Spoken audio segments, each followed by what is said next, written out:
Big boss Malayalam season 4-ൽ മികച്ച പ്രകടനം കൊണ്ട് പ്രേക്ഷക മനസ്സിൽ ഇടം നേടിയ താരമാണ് ബ്ലെസ്സി. സോഷ്യൽ മീഡിയ ഇൻഫ്ലുവൻസർ എന്ന നിലയിലാണ് ബ്ലെസ്സി ബിഗ് ബോസിൽ എത്തിയത്. ഷോയുടെ ഫസ്റ്റ് റണ്ണറപ്പായിട്ടായിരുന്നു ബ്ലെസ്സി ബിഗ് ബോസിൽ നിന്നും ഇറങ്ങിയത്. ഇപ്പോഴിതാ ഷോ കഴിഞ്ഞ് വർഷങ്ങൾക്കിപ്പുറം തന്റെ ജീവിതത്തെക്കുറിച്ച് സംസാരിക്കുകയാണ് താരം. ബിഗ് ബോസ് എന്നത് ജീവിതത്തിലെ ഡൗൺഫാൾ ആയേനെ. ഹൗസിൽ പോയില്ലായിരുന്നെങ്കിൽ ഇന്ത്യ മുഴുവൻ അല്ലെങ്കിൽ ഏഷ്യ മുഴുവൻ ഞാൻ ഫേമസ് ആയേനെ. ഇപ്പോൾ കേരളത്തിൽ മാത്രമേ ഫേമസ് ആയുള്ളൂ. ബിഗ് ബോസിൽ അല്ലാതിരുന്നെങ്കിൽ റഷ്യൻ പ്രസിഡന്റും US പ്രസിഡന്റും ഒക്കെ എന്തായിരിക്കും ചെയ്യുന്നത് എന്നായിരിക്കും ഞാൻ ചിന്തിക്കുക. ബിഗ് ബോസിൽ ആയിരുന്നപ്പോൾ മീൻകറിയാണോ വെച്ചത്, ബാത്റൂം ആരാ കഴുകിയത് എന്നൊക്കെയാണ് ചിന്തിച്ചിരുന്നത്. ആവശ്യമില്ലാത്ത ലൂപ്പിൽ ഞാൻ പെട്ടുപോയി. ആളുകൾ എന്നെ സ്നേഹിച്ചത് എനിക്ക് ഇഷ്ടപ്പെട്ടു. എന്നാൽ എനിക്ക് അതിനേക്കാൾ മികച്ചത് ചെയ്യാലോ എന്ന് തോന്നി. സാരില്ല, എനിക്ക് ഇനിയും ചെയ്യാനാകുമല്ലോ. അനിയൻ നല്ല കഴിവുള്ള വ്യക്തിയാണ്, നന്നായി സംവിധാനം ചെയ്യും, പാട്ടുപാടും. അവൻ ആസിഫ് അലിയെ പോലെ ആകുമെന്നാണ് എനിക്ക് തോന്നുന്നത്.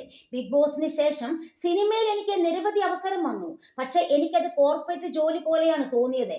ഞാനൊരു പരസ്യം ചെയ്തിരുന്നു, പക്ഷെ അതെനിക്ക് ഇഷ്ടമായില്ല. എന്നാൽ ചേട്ട മാറ്റിയെടുക്കാം, എനിക്ക് ഇഷ്ടമായില്ല എന്ന് പറയാൻ സാധിക്കില്ല. സ്വന്തമായി ചെയ്യുമ്പോൾ നമുക്ക് കുറെ കൂടി സ്പേസ് കിട്ടും. കാറ് വാങ്ങി, ഇനി ഒരു വീട് വാങ്ങണമെന്നാണ് ആഗ്രഹം. അനിയനും ഞാനും ഒരുപോലെയാണ്. എന്നാൽ ഫീലിംഗ് ബേസിൽ അവന് ആളുകളുടെ എമ്പതിയും സിമ്പതിയും ഒക്കെ ഉണ്ട്.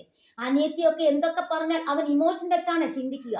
പക്ഷെ ഞാൻ ലോജിക്കലാണ്. അവനെല്ലാം ഹൃദയത്തിലെടുക്കുന്ന ആളാണ്. ബിഗ് ബോസിന് മുൻപേ എല്ലാം ഹൃദയത്തിലെടുക്കുന്ന ആളായിരുന്നു ഞാൻ.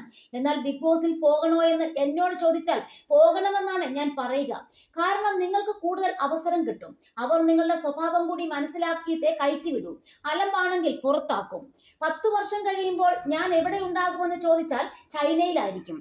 AI പോലുള്ളതൊക്കെ എനിക്ക് ഭയങ്കര താല്പര്യമാണ്. പിന്നെ എക്സ്പോർട്ടിങ്ങോ ഇമ്പോർട്ടിങ്ങോ അല്ലെങ്കിൽ മറ്റെന്തെങ്കിലും പ്രധാനപ്പെട്ട കാര്യങ്ങൾ ചെയ്യുമായിരിക്കും. ജീവിതത്തിൽ മടിയുണ്ട്. മരിക്കാതിരിക്കാനുള്ള കാര്യങ്ങൾ ഞാൻ അന്വേഷിക്കാറുണ്ട്. ബ്രയാൻ ജോൺസൺ എന്ന് പറഞ്ഞിട്ടുള്ള കുറെ ആൾക്കാർ മരിക്കാതിരിക്കാനുള്ള മൂവ്മെന്റിനെ കുറിച്ച് പഠിക്കുന്നുണ്ട്. നമ്മൾ കൺസ്യൂം ചെയ്യുന്നതാണ് നമുക്ക് വരുന്നത്. മലയാളികൾക്ക് ഇത്രയും ബുദ്ധിയും ആയുസ്സും ഒക്കെ ഉള്ളത് തേങ്ങ കഴിക്കുന്നത് കൊണ്ടാണെന്ന് തോന്നാറുണ്ട്. തേങ്ങയ്ക്ക് ആയുസ് 72 വയസ്സ് വരെയാണ്. അതാണ് നമുക്കും ലഭിക്കുന്നത്. ഒലിവ് ഓയിൽ കഴിച്ചാലും ലൈഫ് എക്സ്പെക്ടൻസി കൂട്ടാം. 100 വർഷം വരെ ആയുസ്സുള്ള വിത്ത് കഴിക്കുമ്പോൾ നമുക്ക് ആയുസ് കൂടുവാണ്. അതാണ് എന്റെ ചിന്ത.